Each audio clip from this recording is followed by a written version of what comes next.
తెలంగాణ ప్రజలందరికీ వందనాలు. గౌరవనీయులైన పవన్ అన్న గారు, మీరు ఒక నటుడుగా, గద్దరన్న అభిమానిగా తెలంగాణ ప్రజలు ఎప్పుడు మిమ్మల్ని గౌరవిస్తానే ఉంటారు. కానీ తెలంగాణ ఆవిర్భావ దినోత్సవం రోజు మీరు మాట్లాడిన మాటలు ఒక తెలంగాణ ఆడబిడ్డగా నేను ఖచ్చితంగా ఖండిస్తున్నాను. తెలంగాణ సినిమాల్లో యాక్ట్ చేస్తే రాలేదు, తెలంగాణ పొత్తులకు పోతే రాలేదు, తెలంగాణ పైసలు వంచితే రాలేదు, తెలంగాణ లాబీలు చేస్తే రాలేదు. తెలంగాణ పోరాటం ఓ సాయుధ పోరాటం. తమ రక్తం చిందించిన గడ్డగా నిలబడ్డ తెలంగాణ బిడ్డల త్యాగాల పోరాటం. తెలంగాణ ఒక ఆత్మగౌరవ పోరాటం. ఎవరిని ఒక బాధ పెట్టకుండా, ఎవరిని హింసించకుండా తమను తాము ఆహుతి చేసుకున్న శ్రీకాంత్ చారియే సాక్ష్యం. తెలంగాణ పోరాటం ఒక సాంస్కృతిక యుద్ధం.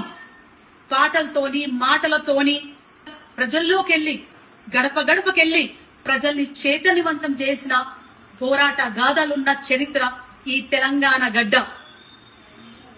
మా భూములు మావి, మా నీళ్లు మావి, మా పాలన మాది అనే ఒక నినాదంతో పల్లె పల్లె, గడప గడప త్యాగాలు చేసి సాధించుకున్న పోరాట గడ్డ.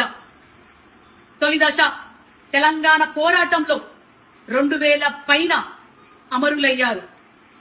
అది ఆన్ రికార్డ్. కానీ ఎంతో మంది అడవిలో అన్నలు తెలంగాణ కోసం సపోర్ట్ చేస్తూ వాళ్ళని ఎన్కౌంటర్ చేయించబడ్డారు. అట్లాగే మలిదశ తెలంగాణ ఉద్యమంలో ఎంతో మంది విద్యార్థులు, 1200 మంది విద్యార్థులు అమరులయ్యారు.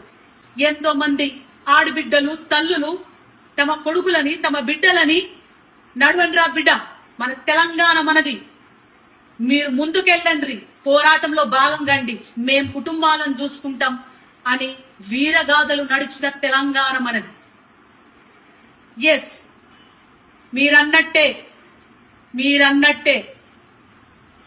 ఈ తెలంగాణ గడ్డ మా అయ్యల జాగీరే.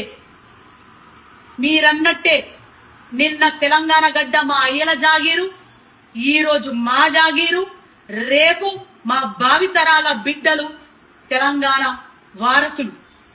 ఇది మా గడ్డనే, మా తెలంగాణ గడ్డనే, మా త్యాగాల గడ్డనే అని తెలియజేసుకుంటూ జై తెలంగాణ, జోహర్ తెలంగాణ అమరవీరులకు.